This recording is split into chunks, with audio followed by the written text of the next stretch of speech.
Welcome, everybody. Thank you for joining us today. For those who don't know me, my name is Darlene McLennan, and I'm the manager of the Australian Disability Clearinghouse on Education and Training, or ADCET for short. My pronouns are she and her, and I'm a white woman in my mid-50s with grey brown hair, glasses, and I'm wearing a green top today. This webinar is being live captioned. You can activate your captions by clicking on the CC button in the toolbar that is located at the top or the bottom of your screen. We also have captions available via a browser, and we'll pop into the chat now that link if people want to access the captions externally. ADCET is hosted on Lutruwita, Tasmanian Aboriginal land, and in the spirit of reconciliation, I and ADCET want to respectfully acknowledge the Lutruwita nations and also recognise the Aboriginal history and culture of the land. And I want to pay my respect to elders past and present and emerging, and to the many Aboriginal people that did not make elder status. We also want to acknowledge all the countries and lands from participants in this meeting, and also acknowledge their elders and ancestors and their legacies to us, and any Aboriginal and Torres Strait Islander people joining the webinar today. For those, if it's the first time you've joined us, we would encourage you to put in, for everybody to put in the chat the lands on which you are, to recognise that. So it's one of the nice things we do, but also a great way to let everybody know who else is in the room. Okay, today's webinar, Building Neuro-Inclusive Education with Diversified, the Power of Collaboration and Co-Production. With us today, we're joined by the Diversified team, Professor Terry Cumming, Karen Chris, Chantel Lacrosse and Aaron St. James. They will explore the barriers of neurodiverse students face, share the development process behind the toolkit that they are creating for educators, and discuss ongoing research to improve neurodiversity inclusion. Just continuing on with the housekeeping, as we said, the webinar is being live captioned by the wonderful Jason from Bradley Reporting. It will be recorded, and the recording will be made on ADCET, will be added to ADCET in the coming days. If you're having any technical difficulties, you can email us at admin@adcet.edu.au. The presentation will run for around 45 to 50 minutes, and then we'll have 10 minutes for questions. We encourage people to chat and share links and so forth in the chat box throughout the presentation. But if you'd like to ask for me to ask questions at the end, please choose the Q&A box. That's where we'll add the questions to. But also, if you are chatting in the box, make sure you choose everyone instead of all panelists and attendees so everybody can see your chat. But just a reminder, please put your questions in the Q&A box, not the chat box. Okay, Karen's our first speaker, so I'm going to hand over to her. Thank you very much, and we're really looking forward to this presentation. Thank you, Darlene. I'd like to welcome you all here today for the webinar, Building Neuro-Inclusive Education with Diversified, the Power of Collaboration and Co-Production. Next slide. So it's great to see everybody adding where they're from or where they're speaking from or coming from in the webinar chat. It's great to see. As we all gather on unceded land, I want to start by acknowledging that today we are coming to you from the lands of the Gadigal and the Gundungurra people. UNSW operates across the lands of the Bidjigal, Gungal and the Gadigal peoples. I pay my respects to elders past and present. I also extend this respect to all First Nations and Torres Strait Island people and recognise their enduring connection to this land, waters and community, and affirm that sovereignty was never ceded. Next slide. So my name is Karen Chris. I'm one of the founding members of Diversified. I'm an artist and animator, senior lecturer at University of New South Wales Art and Design, School of Art and Design. I'm also the disability advisor and disability champion for the Faculty of Arts, Design and Architecture. My pronouns are she, her. I am a white woman, almost 50, short dark hair with round yellow glasses, black top, plain white background with Diversified logo top right and the university logo bottom left. So today, as we dive into today's session, we want to give you an understanding or a clear understanding of what we hope to achieve. Our focus is on building a neuro-inclusive education system, and collaboration is at the heart of this. So our 4 key aims for this webinar, for today's webinar, are we aim to firstly introduce you to Diversified. We are really excited to share our journey with you and to show you how this collective of neurodivergent students, staff and academics is transforming education at UNSW. Our mission is centred on collaboration, and we want you to see how we're making real change happen. Secondly, we aim to deepen your understanding of neurodivergence, perhaps broaden your perspective, and how the neurodiversity paradigm might challenge traditional thinking. We'll also explore the power of collaboration, its role in the creation of our toolkit for educators. Neurodivergent students face unique barriers, and today we'd like to shed light on what we've learnt of these challenges and how academics and students can work together to break down those barriers. We'd also like to talk about how you can be involved in our ongoing research and advocacy work. You will also hear from some of our team, our students navigating higher education. Next slide, please. So our speakers today include Terry Cumming. Terry is a Professor of Special Education in the School of Education, the Deputy Head of School of Education at the Faculty of Arts, Design and Architecture, the Academic Lead Education for the UNSW Disability Innovation Institute, and the Scientia Education Fellow at UNSW Sydney. Her research aims to improve the experiences of people with disability by working with educators to reduce the research to practice gap through the implementation of evidence-based practices. Terry is also one of our founding members of Diversified and is the lead researcher on our latest research project on the Toolkit for educators. Then we have Aaron St. James. Aaron is a third-year molecular biology student at UNSW. As a queer neurodivergent student and founding member of Diversified, Aaron advocates for neurodiversity and works on initiatives to improve accessibility for students. Aaron is one of our founding student members of Diversified and responsible for driving a lot of our advocacy work. We also have Chantel Lacrosse. Chantel brings their experience across project management, advocacy and health promotion. A non-binary neurodivergent person, Chantel works at UNSW and collaborates on various projects promoting inclusivity with a focus on how power dynamics influence identity and policy. Chantel is also our project manager at Diversified and often keeps us all on time and task. So next slide, please. So if you haven't heard of Diversified before, let me introduce us just briefly and to some of the rest of the team. So in the image on the slide, we have several of the Diversified team members pictured, including some that will be speaking today. They're all standing quite close together, smiling with black Diversified t-shirts. This includes from left, Aaron St. James, Veronica Zhang, Terry Cumming, Karen Watson and myself. And missing here is also Associate Professor Ian MacArthur, who is one of our founders as well. So we are a collective of neurodivergent students, staff and academics at the University of New South Wales. We're working to ensure that neurodivergent people are central to the conversation and decisions that impact them. So through research, education and advocacy, we aim to embed neuro-inclusion within UNSW's educational framework and the policies. We're helping to create environments where neurodivergent individuals can thrive. Next slide. So what do we mean when we say neurodivergent?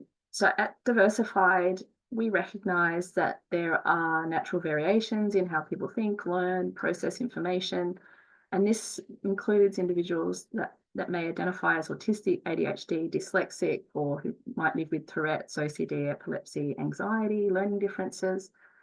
We also acknowledge that access to diagnosis and support is not always equitable. There are systematic barriers that might complicate the process, things like gender, culture, language, visa status, economic challenges, and policy. And many neurodivergent people struggle to receive the help they deserve because of these barriers. as advocates and allies, it's important to ensure these barriers are addressed and overcome.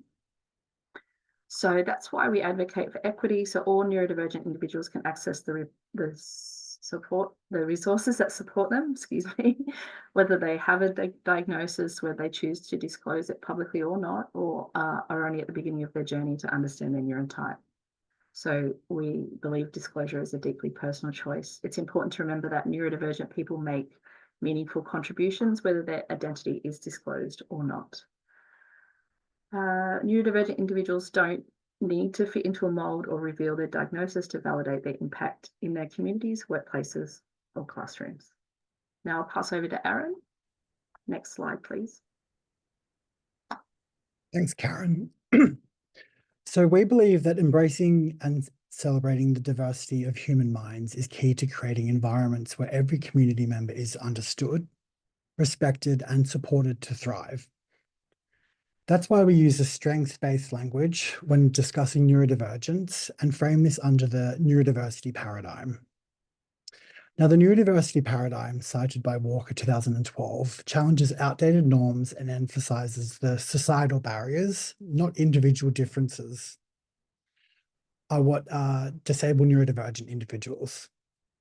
By embracing the paradigm, educators can help dismantle stigma and frame equity as a community responsibility.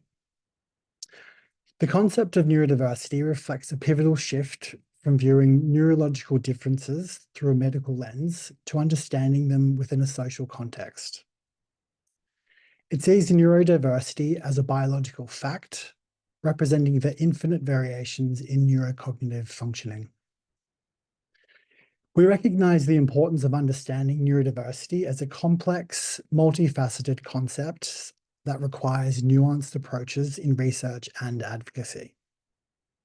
Simply put, all humans are wired differently. Just like gender, culture, and language, it's all part of the diversity that exists within our community, and these differences can influence how people think, learn, process sensory input, and interact with others.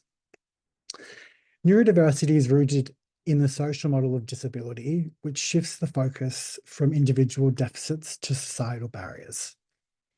Neurodivergent individuals bring valuable strengths such as creativity, attention to detail, and problem solving.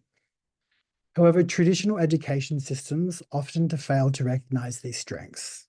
Next slide, please.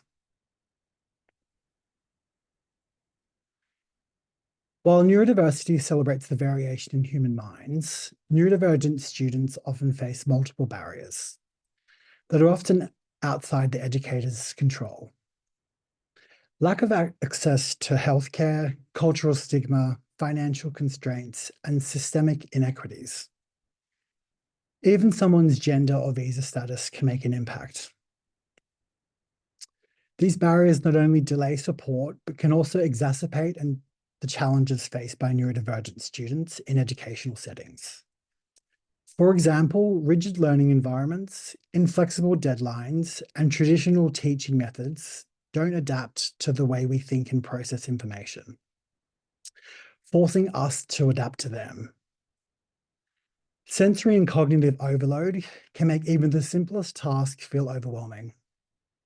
Social dynamics and communication barriers, whether due to unclear instructions, inaccessible resources, or social stigma, can lead to frustration and disengagement. Then there are the organizational demands that demand we navigate systems and processes that have often not been explained to us in a way that we understand or accept us to navigate cognitive processes in times of distress. This is alongside the psychosocial challenges like social stigma, self-advocacy, managing mental health, and navigating new social environments each term. But these barriers don't just impact our ability to study, it can often impact the way we are perceived.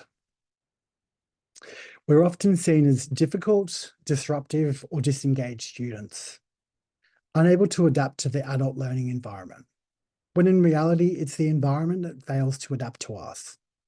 And also, we learn to adapt on our own. Next slide, please. Now I want to tell you about Josie, a student who refused to believe her learning environments couldn't adapt. She's the reason we're all here today. And her story perfectly shows how impactful one person's actions can be. Josie faced an inaccessible assessment briefing. The format made it difficult to understand. Instead of just highlighting the problem, Josie took the initiative to adapt and problem solve by redesigning the brief to meet her needs. But Josie knew it wasn't just her who could benefit from the redesign, so she presented it to her educator, hoping to help other students. The educator recognized the value of her solution, and they began to collaborate on ensuring all aspects of the course were accessible. Josie's challenges were integrated into the course design, and today that revised briefing is still being used, and not just in that course. Through this process, Josie gained awareness of how these challenges could benefit others and began advocating for greater improvements. And this is how Diversified was born. Her story shows us the power of self-advocacy and student-teacher collaboration and highlights just one aspect of the daily challenges neurodivergent students navigate on a daily basis. Forced to constantly innovate and find new ways to engage with their learning environment, which is very tiring, by the way. But when we can identify barriers, collaborate, and act, we can create real lasting change. Next slide, please. Now, I stand before you today as a mature-aged, queer, neurodivergent student with many chronic health conditions, and I'm truly grateful for the opportunities that Diversified Project has given me. Like Josie's story, my journey began one of growth and self-advocacy. I think back to my 9-year-old self, growing up in a lower SES background, and I could never have imagined that one day I'd be making such an impact at a place like UNSW. This project has transformed me both personally and professionally. What started as a learning opportunity, became something far more empowering. I found myself not just as a student, but working alongside academics as a peer. I've had the chance to co-author a published paper, all without yet holding a degree. That experience is proof that when you stand up for what you believe in and advocate for yourself, the possibilities are endless. Through my work on Diversified, I've learned firsthand the importance of co-design and co-production, where students and educators come together as equals to create meaningful change. It's not just about individual advocacy. It's about how collaboration can break down barriers and improve the system for everyone. I encourage all of you, students and staff alike, to stay curious and brave. When you see something that needs to change, don't hesitate to question it. Be bold enough to push for improvements, and just as importantly, support others in their efforts to do the same. Sometimes all it takes is just giving someone the small amount of support or encouragement they need to succeed. Thank you. I'll pass you on to Terry now. Next slide. Thank you, Erin. Those stories are always so inspiring to me, even though I've heard them a couple of times. And that's a really nice lead into my slide, which is the power of collaboration and how we can use student voices to impact education in a positive way. It's an emerging field. I have been a special educator since my bachelor's degree. But it's just been the past few years that my research has moved away from school-age children to university adults, students that are neurodivergent. And it really is an emerging area of research. If you look at the citations that are on that slide, you'll see they're all pretty recent, because we're finally realizing at this level that collaborating and co-producing and co-designing with students is the way to go. It gives students a voice.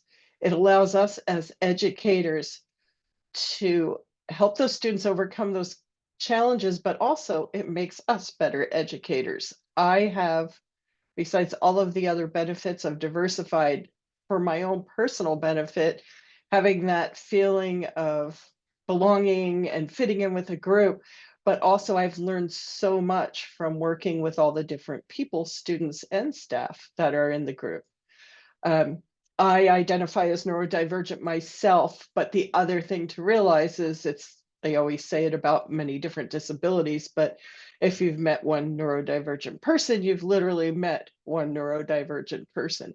So one of the other things we've learned to do while we're collaborating, it's not just about working together, but we've had to find ways that we can work together to make things work and make things better. So really what we're all about is making sure that students feel recognized, that their voices are heard, cherished, comprehended, and making sure that our neurodivergent students don't fall through the cracks at university. Next slide, please. So when we got together as a group, we were lucky enough to secure a small grant so that we can go out and hear more student voices, find out from students what they need to access their education, to feel connected to the university, which is a very big part of being successful in your studies. That sense of connection, that sense of belonging from primary school straight through university. There's a lot of research that shows how important those things are. So we held some workshops where students got together in groups and in large groups, and we asked them what they wanted. Once we got all of their feedback and we analyzed it, we managed to categorize their needs into 4 areas: spaces, such as environments, infrastructure, and technology. And as Erin said, some of these things, as instructors, we have very little sway over. We can't change some of those things.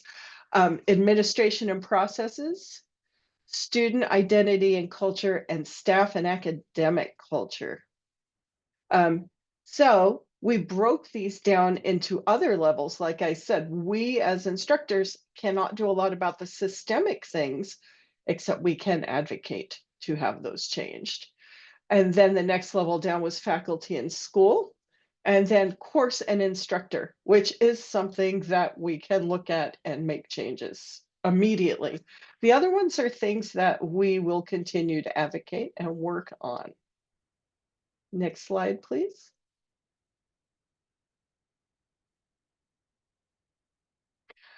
So while we're putting these together, always keeping in mind, especially when we're talking about course design, that we're looking at universal design for learning. And when you hear people speak about universal design for learning, and I'm sure many of the people that are here today know what this is, so I'm going to go through this pretty quickly, but I'm happy to answer questions later. Universal design started in architecture, and it was about building structures and areas for people that were accessible from the get-go. So you didn't have to put a ramp up later or install a lift in a building. So it's the same for teaching and learning. Some of the accommodations and modifications that school children had on their individualized education plans were things that were actually beneficial to everybody and things that were easy to build in right away. So some academics in the United States got together and did a whole lot of research, and they've come up with universal design for learning. And basically there's 3 pillars: giving students multiple ways they can engage with learning. Most of us do this really well. It's about giving students time to do discussions, online classes versus face-to-face classes versus watching a video or reading a chapter. Representation, or the what of learning, is how we present that material. I think we also, for the most part, do this very well. I generally, if I have a 2-hour lecture, I am not going to stand there and talk for 2 hours. I can't even stand to listen to myself do that for that long, much less subject other people to it. So I'll show a video. I use multimedia. I use little quizzes, whiteboards on my screen, that sort of thing, student discussions. But the one that I think we have more trouble in higher education out of the three is multiple means of action and expression, giving students choices on how to show what they've learned. Mostly because this is a systemic issue. It takes an act of God and 15 committees to change an assessment. And making people understand that you can measure learning outcomes with an essay or maybe with a video that a student makes, and that you're still measuring the same learning outcomes. So this is an area where we're still kind of advocating and working towards. Next slide, please. And overall, all that means is we're making our courses accessible to start with for as many students as possible. This does not eliminate the need for individual educational learning plans or support plans. However, for some students, it might eliminate that need, and it might eliminate the need for them to have to disclose. And while we're speaking of disclosure, have a look at this graph. And I don't normally read, but there's a lot of numbers involved and I have trouble memorizing them. So we know for a fact that there's a growing population of students who are neurodivergent attending university. And this is a wonderful thing. It's amazing that people are all encouraged to go ahead and come to uni and that we can support them. So in the past 15 years, we have gone from 4% of our population identifying as having a disability in Australia in higher education to 9.4% in 2021. And this is according to the Australian Institute of Health and Welfare.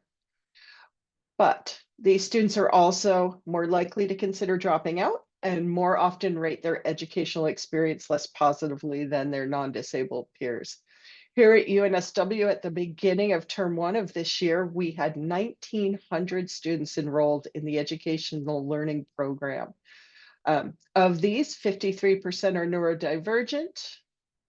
The breakdown of disabilities show that the majority of students face mental health challenges, with 1,152 students falling into this category out of that 1,900. ADHD and ADD is the second largest group with 627 students. And we also see some significant representation from students with medical and chronic health conditions, 364 students, and those on the autism spectrum, which are 147 students. Now, hopefully, our neurodivergent student body will continue to grow. So we need to continue to focus on removing some of the barriers. And if you will go to the next slide, Chantel. Here's some more statistics, and here's some of these barriers. 5.4% lower of a success rate than neurotypical peers. In 2022, 10.6% of the domestic undergraduate students were registered as living with a disability. 2.3% lower satisfaction, though. Students with disabilities are less satisfied with their overall experience compared to their non-disabled peers. And unfortunately, and this is the big one, 8.9% lower employment after they graduate than non-disabled peers. So these are still some of the things that we really need to work on. And I believe that that lower success rate and lower satisfaction are where we need to start. And hopefully, if we can work on that, the employment numbers will improve also. And with that, I will hand over to you, Chantel. Thanks so much, Terry. I always love listening to you present. It's amazing you do it without notes. I'm going to start off by sharing a little bit about myself and my story. The statistics that Terry has just outlined, they resonate with me so deeply because they're my lived experience. Navigating higher education as a neurodivergent person can really often feel like an uphill battle. When I look back on my entire life as well, it really feels like I've often just kind of been straddling two worlds. On one hand, as a kid, I had this large vocabulary and intense curiosity, and I was obsessed with things like ancient Egypt, and I would always like pull apart things to figure out how they work so I could put them back together. And I did that with the VCR one time, and my parents were not pleased. I was even kicked out of preschool when I was 4 because I refused to nap and I could read before everyone else. So I would always take over reading time. Probably why I'm a project manager now. But like, even though I had these really early developmental kind of just achievements, when I hit school, it was a completely different story. I couldn't read clocks. I really struggled to learn how to read the clocks. I never really got my pen license. And I also really struggled with following verbal instructions. By the time I hit 4th grade, I was actually placed in a special education program because I just didn't fit the mold of what a successful student looked like. And year after year, every time I changed grades and got a new teacher, they would be telling my parents you need to get this kid tested. And every year the results came back ambiguous. I had a really high IQ, but it just wasn't showing up in my academic work. It wasn't translating to school. And it wasn't until an assistant teacher in the special education program kind of noticed me huddled up in the back of the classroom reading Nietzsche at 11 that my dyslexia was picked up. And I was finally moved into an extension English program and taken out of the special education program and kind of supported in understanding how I learn and given that opportunity to learn more. But I still struggled. And as I grew into my teens, my mental health really declined and I struggled to make friends. I developed agoraphobia and went through a really intense phase of school refusal. And the world just felt really overwhelming. And 5 weeks before my year 11 exams, I had a complete breakdown and I never went back to school. By the time I was 17, I had been tested over 5 times, but as someone assigned female at birth, the research just didn't reflect my experiences. And like many millennials, I was misdiagnosed with a string of mood disorders. It wasn't until I was 31 and 3 years into my bachelor's degree that I finally received my autism and ADHD diagnosis. Just imagine years of being misunderstood, fighting through education and work because I just didn't fit the mold of a typical neurodivergent person. During this time, I also developed a lot of chronic illnesses, and this is a really common co-occurrence with neurodivergent people, as Aaron's mentioned as well. And they're just now starting to show that like genetic and autoimmune connections between neurodivergence and other chronic illnesses. And managing both neurodivergence and chronic illness means I had to constantly pivot my career. And I was struggling to be seen as a leader or progressing because of other people's perceptions about my support needs. But despite those challenges, I've actually been quite successful in my career. I've had some really good experiences and been able to work on some really great projects and kind of push forward within that career. But I wasn't really happy with my career and where it was heading and what the opportunities laid ahead for me. And that's ultimately what led me to engage in higher education at 28. And studying sociology blew my mind. It gave me the language I had always needed to describe the experiences that I had been going through. But university came with its own set of challenges: the constant shift in timetables, the new educators every semester, the sensory overload of large lecture halls, just so overwhelming and made it so hard to learn. I was burning out, and then COVID hit, and suddenly the world became really accessible to me. Online learning was a game changer. I had less transitions. I didn't have to navigate the buzz of the outside world, and I could learn comfortably from my home, all while maintaining a job. And even with the right diagnosis, I still had moments where I didn't make it. And I was a mature age student paying my own way through university while working full time. And I was often in jobs that were lower paying because I needed the flexibility to work around my education. And it really impacted my career growth. I watched my friends buy houses while I was struggling with the university calendar. I had imposter syndrome. I really struggled to balance work and chronic illness and study. But what kept me going were educators like Nama Carlin and Melanie White, who are like 2 people to this day that I just look up to so much and thank them so much. They saw something in me that I just couldn't really see in myself, and they nurtured my curiosity and they encouraged me to learn and lean into my strengths. And for the first time, my need to question systems wasn't seen as defiance, but as something valuable. But support like this is really rare, and for many students, the structural barriers within universities and their financial pressures are what prevent them from completing their degrees. I was supposed to be finishing my honours this year, but burnout and chronic illness, I just needed a break, and I needed to have some stable employment so I could have some security. And this leads me into a deeper issue, leadership. Even now, with all of my experiences, I struggle to move into leadership positions. And as a neurodivergent person, I'm often infantilized. My work is scrutinized, and I'm left navigating indirect communication that leaves me uncertain about where I stand. There's this perception that because I need accommodations, like having my work proofread or needing to work from home, that I'm not capable. But the truth is, workplaces need neurodivergent perspectives, and the ripple effect of inclusive practices start in the classroom. When we create inclusive classrooms, we aren't just making education accessible for students who need it. We're teaching all students that asking for support and accommodations is okay. We normalize different ways of learning and working, and those students can then carry that mindset into the workforce and embed those practices into their workplaces, creating a ripple effect of change. In Australia, only 10% of people living with a disability hold leadership positions in their companies. And when we don't see ourselves in leadership, it becomes harder to imagine what's possible for us. It's not enough to just allow disabled, neurodivergent, or other marginalized people into education systems or workplaces. We actually have to ask ourselves, why weren't they there in the first place? What barriers are still maintaining that prevent them from thriving? Because when we truly let people contribute in ways that work for them, the impact that they can have is enormous. And educators like Nama and Melanie made all the difference for me and showed me that my perspective was valuable, not in spite of my neurodivergence, but because of it.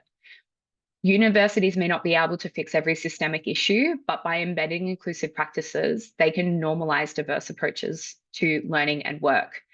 And when we do that, we can make it easier for disabled people and neurodivergent people to succeed, not just in the classroom, but in the workplace and beyond. Leadership doesn't have to look like the traditional model, and it's time to show students that their strengths and ways of thinking have a place in shaping the future. And that's why Diversified is really excited to be launching the Toolkit for educators, which provides them with the tools that they need to better understand the neurodivergent student experience and embed universal design learning practices into the classroom. When creating this toolkit, we embedded co-design in our development process from the beginning, and we ensured that neurodivergent students and UNSW educators were able to provide their input based on their own experiences.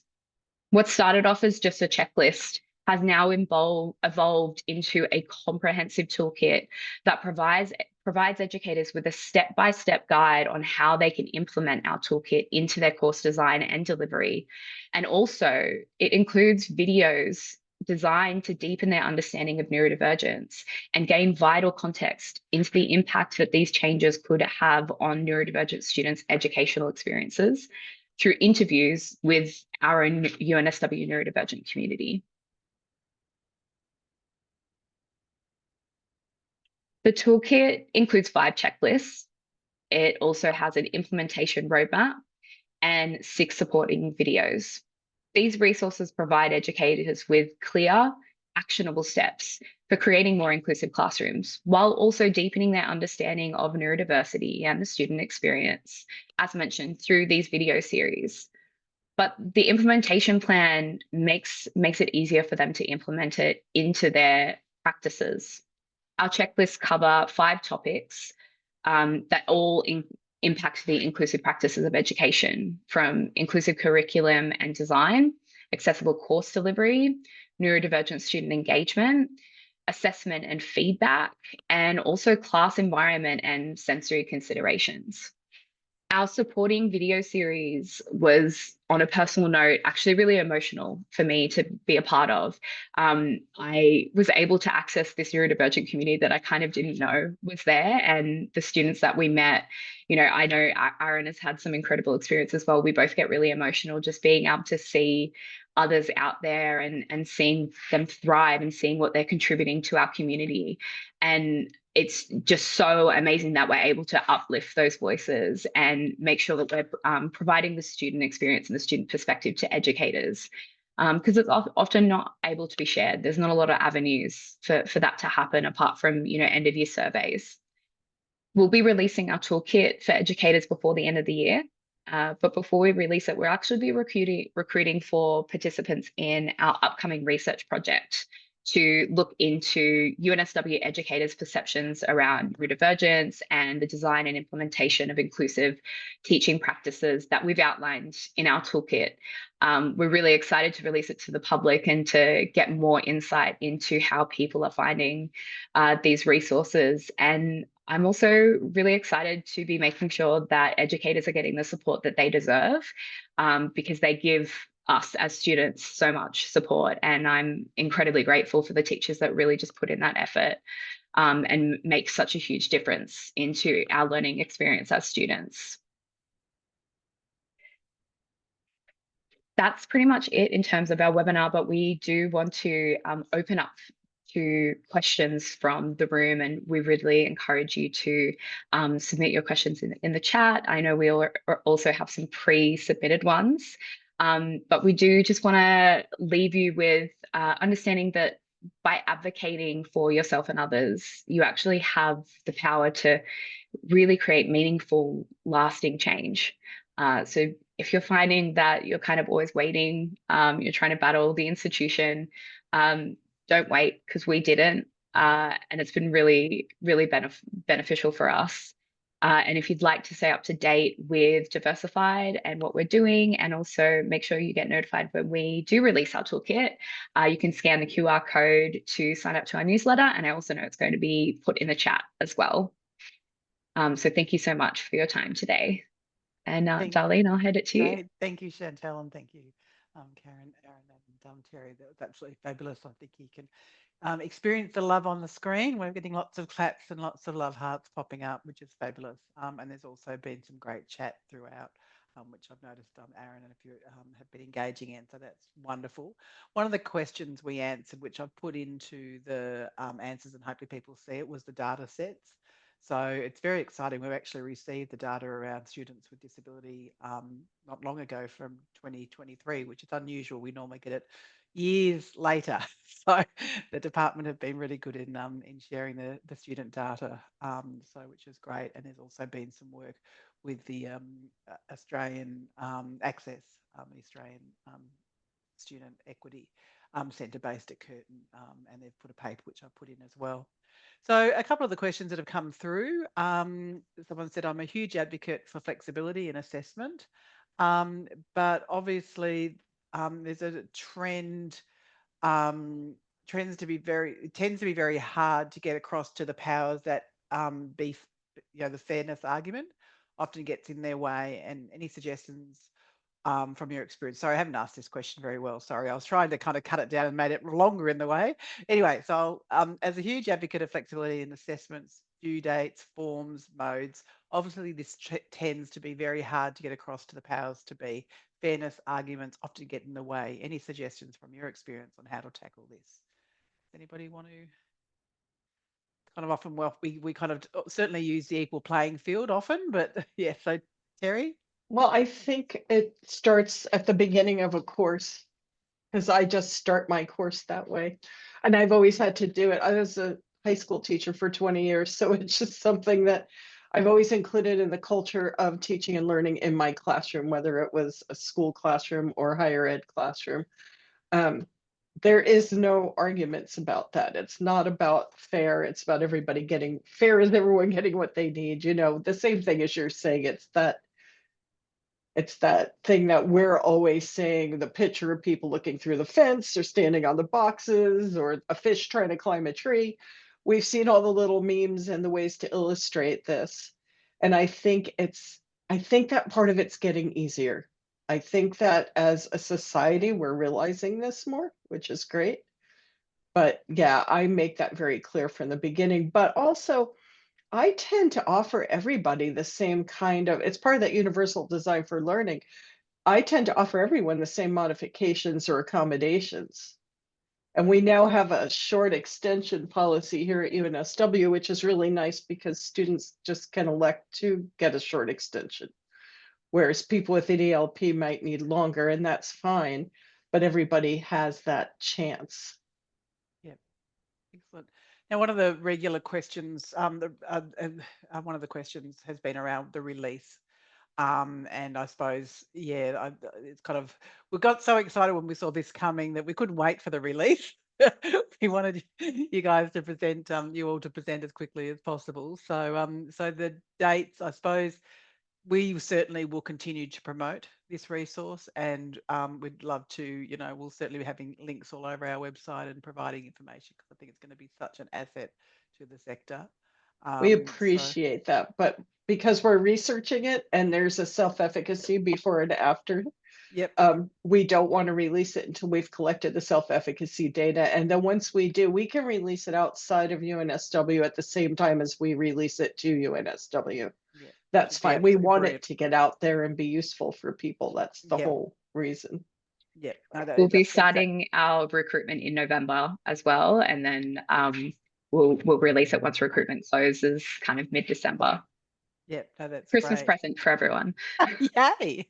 It's the best thing Well, under the and Christmas just in tree. time, yeah, just Yeah. in time to design your course for next year over the holidays, like we all do. Yeah, no, that's fabulous. So someone's written here, thanks for all the work in the area. I'm interested in neurodiverse student flourishing and how this is going to show my disability of not being able to pronounce things very well. The hetero John, sorry, I can't pronounce that if anybody else wants to read it, approaches can enhance experience and success. Anyone on the presenting panel have thoughts to share? You've seen that question? Is that Anybody got any question thoughts? written somewhere? Yeah, sorry, in if the I Q&A. visually see it, I can Yeah, answer. sorry. It's in the Q&A, so not the chat. Can you pick that up or not? Yep. While you're looking at that, there's just another question. Do you have guidance to those of us with colleagues who might not engage with these materials as deeply as we might hope? Like, is there a starting point in these resources, e.g. one video or one bit that is especially impactful and invites folks in? I'm happy to answer that, as Yep. Terry can also build on it. I think the implementation roadmap is kind of why we created that. It gives really clear outlines in terms of how educators can use this from a design standpoint, the design of their course, to implementing the changes into their course, to delivering it, and then also reviewing it. And we also really encourage like student feedback into that process as well of reviewing it. The way in which the videos are designed is we want you to kind of have the checklist with the videos. So there's the very first one in the video series is basically like your introduction to neurodiversity, and it kind of goes deeper into what we've talked about today, from going deeper into the neurodiversity paradigm, the kind of historical context, some of the like policy aspects of how disability policy has changed over time. It's also embedded student experiences, myths and misinformation, all that sort of stuff. So I'd recommend that's where you start. That one, because it gives you this really important context of just understanding what neurodiversity is, so that you can go in with that framework of like, okay, this is the demographic that we're talking about, and this is the historical context. And sorry, my sociology is coming out right now. But yeah, so start from there, and then the videos go in order from 1 to 5, and they each relate to each checklist. And we just encourage you to kind of like work through the checklist with the video, and the videos are there for you to refer back to as well. A forever resource for you to just kind of, so if something comes up within your course and you're like, oh, there might be something in that video that'll give me some context to that. Yeah, that's brilliant. Thank you, Chantel. Sorry, Terry, would I add If to you that? want me to go back to Paula's question, I'm not Yep. gonna lie, I had to Google that word. I have never heard of it. It's like John's actually put it in the chat of how to say it. So thank you, John. I need you to follow me around. Um, So how'd so you go? Yep. Well, I'm looking at it and I'm thinking that's a lot of like project-based learning and letting students go ahead and investigate the parts of your course that they're the most interested in and finding the problems and then the answers to the problems. And I think that's all great. And I think that's where the UDL comes in, because that would be something you could offer as a student choice. Because I have some students that would thrive so well with that. And then I have other students whose anxiety is so high that if I don't give them a template with a very heavily scaffolded way, I want the assessment to be, I mean, they want to know how many words in each section even. So that would not work for students like that.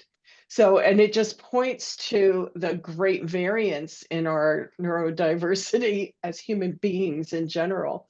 I mean, if somebody said, write an essay or do an artwork to illustrate this, I am writing that essay all day long. While other students would, they'd be getting their creative on and do maybe a better job than I did with my essay. But it is a matter of, allowing people to learn the way they're the most comfortable. Yeah, definitely. So Aaron, did you want to feed into that as well? And then Chantal? I just wanted to follow on what Chantal was saying before. So like originally we found out from like the provost chancellors that like accessibility is such a loaded word, very ambiguous word, and it was like too scary for professional staff as well as academics to approach. So we actually start by dismantling that loaded word of what accessibility is at a course and a systemic level, just to kind of reduce the first barrier of entry to our checklist. I just wanted to emphasize that. And also to Lowena's question in the chat about the dropout rates and like difficulties staying through degree to completion. I think that that's what we're trying to aim for with this inclusive education toolkit. Obviously, we can't tackle that right now, but hopefully in the future, like the impact of this will help students complete their degrees, because I do understand that there are a lot of dropout rates and it's very difficult to manage that right now, but that's, I think, something that we're trying to have make impact in the future with what we're doing. Yeah. And sometimes, yeah, that gets forgotten about is, often our job to make sure we have an inclusive environment and so forth is to ensure students succeed. And for universities being counted, that means money if a student stays. So they really need to take it quite seriously. Chantal? Yes, I wanted to follow on from what Terry's saying, so we're going back and forth a little bit. But I think that question is also kind of going into the aspects of like vagueness in learning, and sometimes how, especially when you're trying to prepare students for like industry, you're not always going to get quite specific work. And similar to what Terry was talking about, is that you get students that I need to have everything laid out word for word and things like that. And a lot of the conversations that I've had with students about that need for that specificity, even people who aren't neurodivergent, a lot of it is fear.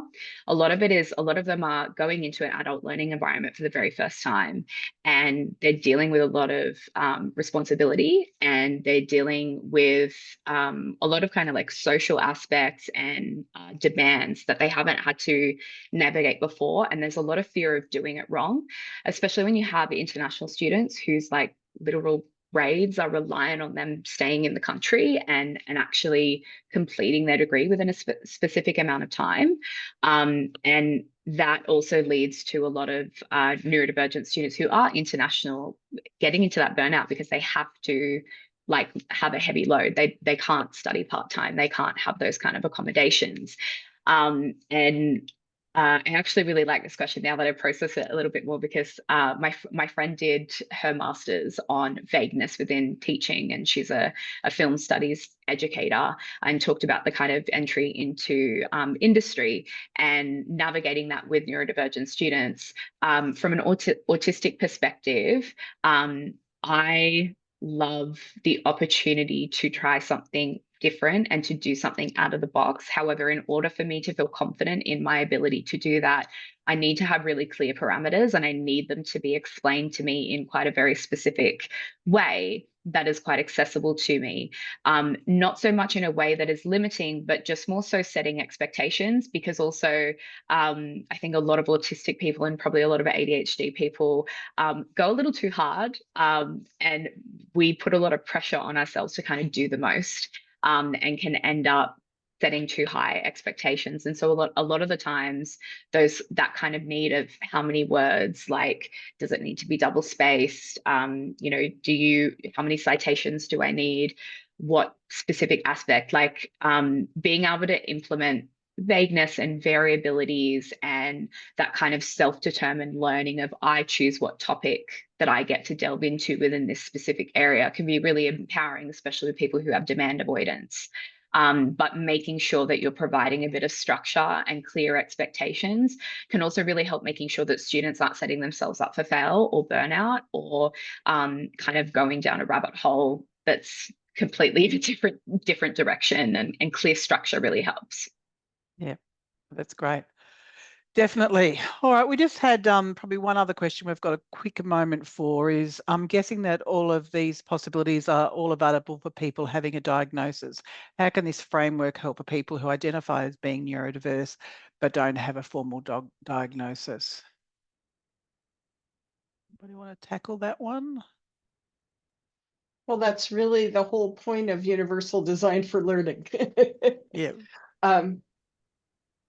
I always disclose to my students, and it makes them want to disclose to me, but I'm always like, no, don't tell me. It's fine. I want to make sure this course is available to everybody. So I don't ever ask students to divulge anything. I always ask them, what can I do to make it better for you to learn in this class? Everybody. I don't say, oh, would the people who are neurodivergent please let me know what I can do? I just put it out there, and I have a discussion board because I think that it's important. Yeah. A lot of students don't even know they're neurodivergent. No, it's such a powerful thing. I think one of my first lecturers at university, the lecturer disclosed and explained the process, and it was quite powerful. And many years later, I still remember that. So it's quite interesting. Aaron. And as Terry was speaking towards within the presentation, it's like this, by using UDL and like inclusive education frameworks, toolkits, practices, like you do cater to everybody. So if students, no matter what age or anybody, it's like they don't have access to proper diagnosis because it is quite an expensive road to go down. It's like by implementing inclusive education, like practices, it can help the students who don't have access to it, but simply just by using inclusive frameworks. And something else that I was going to say was like Josie's redesign, it breaks an assessment down into like weekly like steps.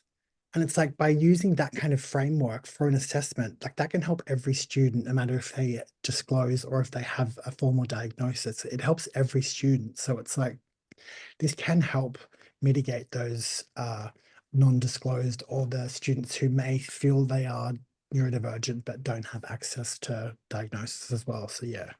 Yep, excellent. And the stories in your presentation were so powerful. So yeah, Josie's story especially. Chantel. Yeah, I think I want to build off what Aaron is saying as well, in terms of making sure that people know that these accommodations or these styles of learning, they're for everyone. And I think that there's this really kind of sense of otherness that comes with being disabled or being neurodivergent or being from any kind of marginalized background, that people can kind of like look at your experience from a very removed lens. One of the activities that we do whenever we do events is we do a sensory profile. And a lot of it is just about getting people to understand that sensory overload and cognitive processing issues, it's not an isolated thing to neurodivergence. Like, I'm sure there's a lot of neurotypical people that find a very noisy room with a lot of people talking at you to be a little bit overwhelming. And it's about getting people to understand that accommodations aren't these special niche thing that are only available to a select few, and it's a very deficit mindset. And that's when you get that kind of like competition. Happens a lot within workplaces as well, when some people need to work from home more often than others for various reasons, whether it be chronic illness or parenting or being a carer and things like that. And there can often be this bit of competition of, why does that person get that thing and I don't? Because at the end of the day, these accommodations benefit everyone. It doesn't matter whether they're disabled or neurodivergent or neurotypical or anything. And it should be available and accessible to everyone, because it's not about needing to have this special paperwork or this special name or diagnosis or something like that in order to get support. It's just the basic premise that equity is about everyone getting the support that they need in order to thrive, regardless of whether they identify with some kind of special name or diagnosis or lived experience, because everyone as a human being deserves to be provided with support in order to effectively contribute to their communities, to their workplaces, you know, to the people around them that they love and they care for, because at the end of the day, that's like the importance of community. Yep. That's well said. Thank you. It's a great note to end on. So thank you so much for saying that so eloquently, Chantel. We have gone over time. Just quickly before we finish up, we have a number of webinars coming up. We've got one on Find My Flow, which is a neuro-inclusive e-learning resource that we're promoting, will be a vendor demonstration from the UK. We've also got another fabulous webinar coming up called Building Community and Supporting Neurodivergent Students through Study Skills Workshops from University of Adelaide. And then we've also got Accessibility in Office 365 that Microsoft are putting on for us. So we've got quite a few coming up. So I think hopefully all those links are in the chat. Thank you so much, team. It was informative. We can't wait for the resource. It's kind of like hyping up things before they come, as we talked about previously. It's like getting a Christmas present and having a Christmas present under the tree, which is absolutely fabulous. So thank you for giving up your time so well and for all the great work. I know we've recognised you in our awards last year, and I think you'll be there again this year because the work you've done is absolutely brilliant. So thank you all for your time, and thanks to everybody around Australia for joining us, and thank you to the ADCET team and for Jason for the captioning. Take care all.